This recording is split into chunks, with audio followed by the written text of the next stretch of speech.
इकडे भारत जोडो यात्रा गावात आली आणि तिकडे नंदुरबारचा बडा काँग्रेस नेता भाजपमध्ये. काँग्रेस नेते राहुल गांधी यांची भारत जोडो यात्रा महाराष्ट्रातील नंदुरबारमध्ये दाखल झाली आहे. मात्र त्याआधी काँग्रेसला नंदुरबारमध्येच मोठा धक्का बसलेला आहे. नंदुरबारचे माजी पालकमंत्री आणि काँग्रेस नेते पद्माकर वळवी भाजपच्या वाटेवर आहेत. पद्माकर वळवी यांनी आज भाजप प्रदेशाध्यक्ष चंद्रशेखर बावनकुळे यांची भेट घेतली.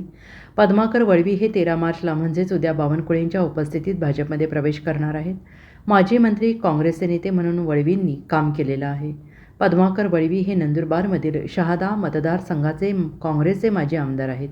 पद्माकर वळवींनी राज्याच्या क्रीडा खात्याची धुरा सांभाळलेली आहे. ते मंत्री होते. नंदुरबार आणि उत्तर महाराष्ट्रातील काँग्रेसच्या बड्या चेहऱ्यांपैकी एक म्हणून पद्माकर वळवींची ओळख आहे.